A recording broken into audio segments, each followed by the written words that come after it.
oak out front struck down by a bolt of lightning. The shriek of bark cracking split through the house. The braid set tighter against me, the table shook. It was a fantastic sight.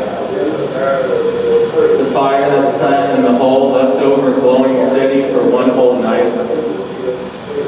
As I got older, I remembered a lot. Still remember a lot. That soft plume of smoke always hovering the open air. Everything began to make sense. Less too, as the glass dome fell, reflecting off the distant moving of the blurry other side. Only now do I realize what I'm chasing. The thrill of the last time something fell out of the sky. Up until that point, I was having my fun in my own way. I was practicing my handwriting. I was making myself useful to myself, as one must. And then what? Thank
you.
and there's a freighter out there carrying cargo that is about to be broken into pieces.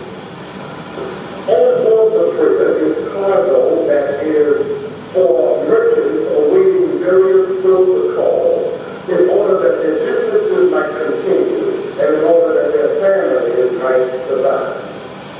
Y'all, the ancient Mediterranean has formed a cataclysmic state.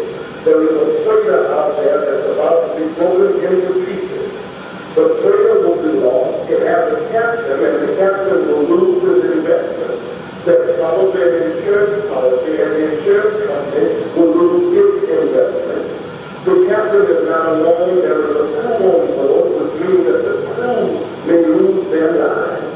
The cargo is going to be thrown overboard in order that the ship can be lightened, in order that it might survive, which means that the merchants at the various ports of call will lose their merchandise and may have to go out of business, and their families may suffer. It also means that death may come to every crewman, so families will be bereaved, as well as various countries will have to lower their flags to half-mast in order to grieve the deceased. Can y'all see it just one more time? It's the ancient Mediterranean. Mother Nature has formed a cataclysmic state.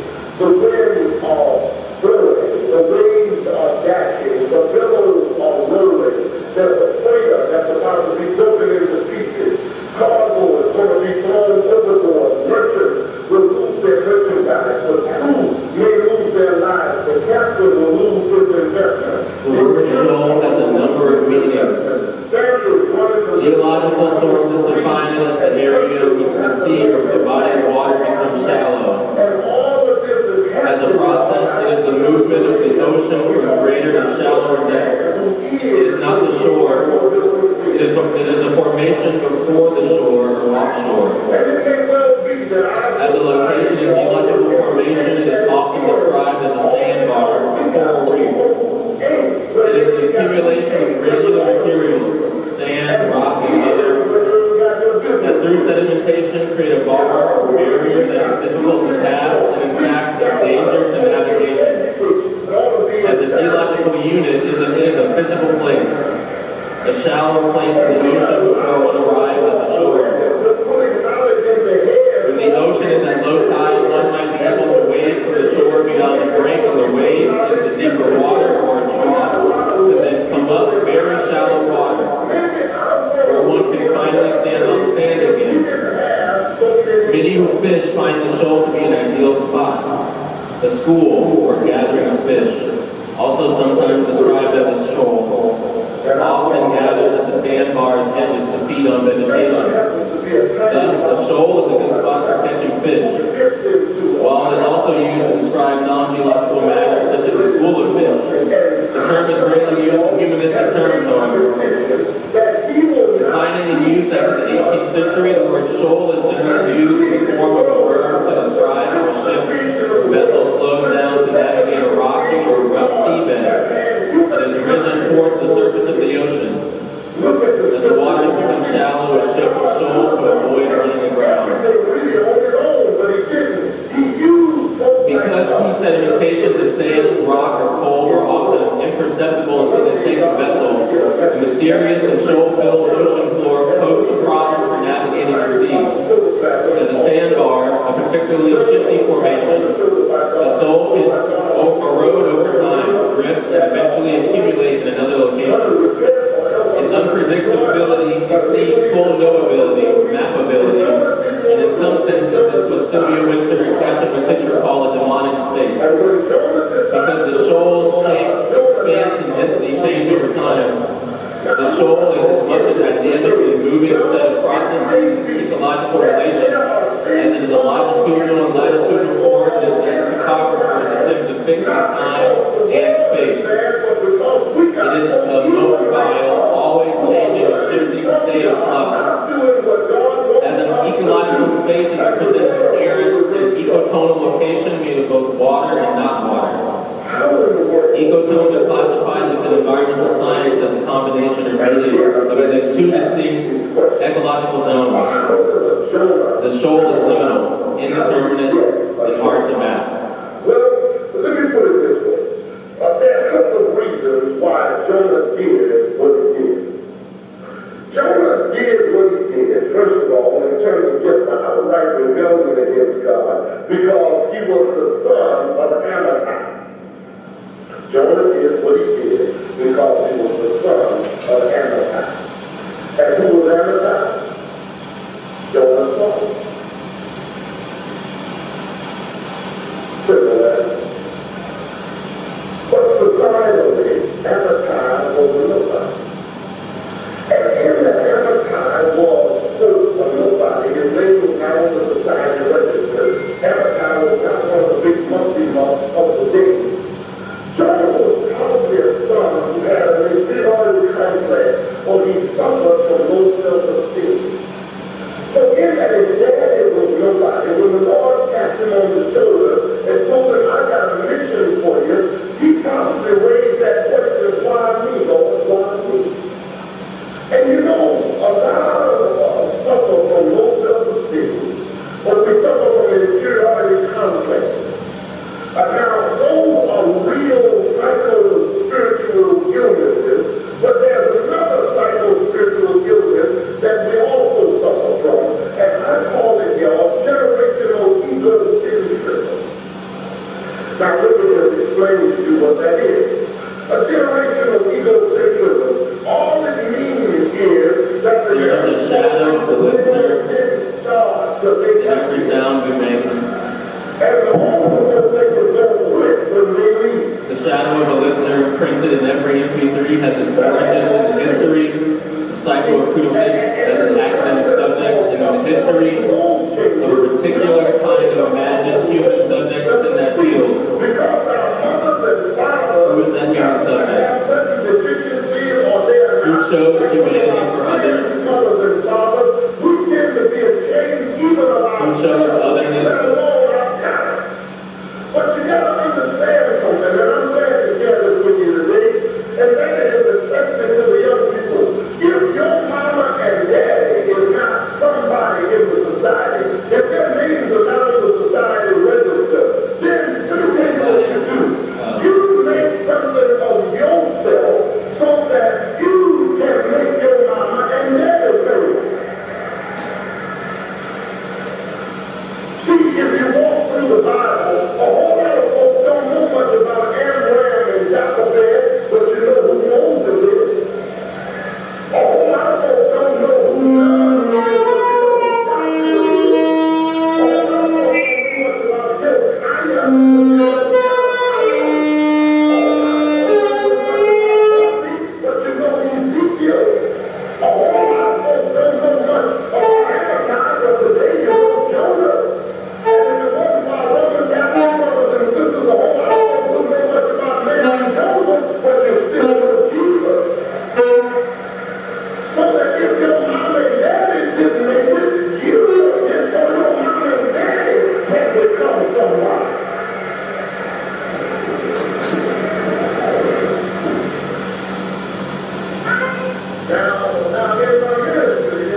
I want you to visualize your breath as a glowing ball of light.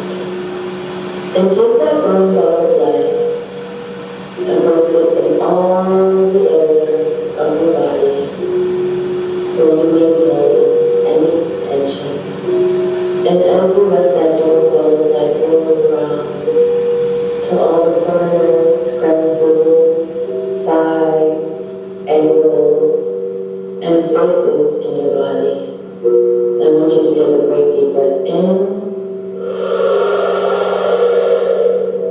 and exhale.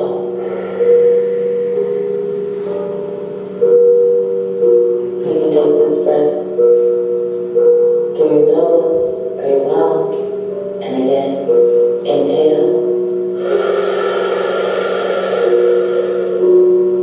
and exhale.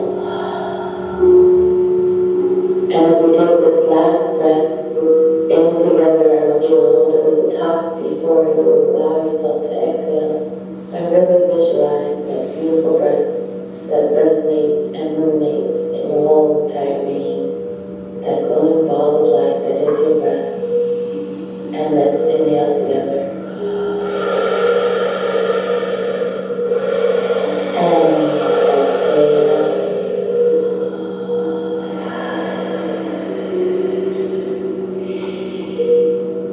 And at any time that you may feel lost, or you just need to ground yourself, you can just inhale and exhale. Inhale, exhale. Inhale, exhale. Inhale, exhale. You're right where you need to be.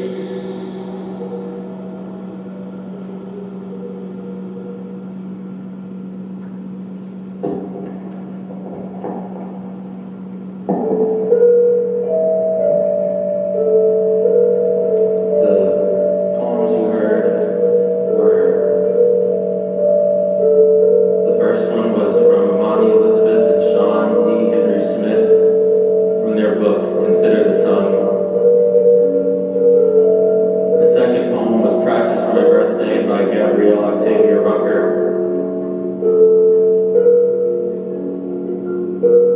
The excerpt on shoals was from the book The Black Shoals by Tiffany Lethal King. And The Shadow of the Listener was from Jonathan Stern. MP3, The Meaning of the Format. What you were listening to before was a recording that my grandfather made in 2003, Reverend Youngblood at True Light Baptist Church, which is on 3836 North Street.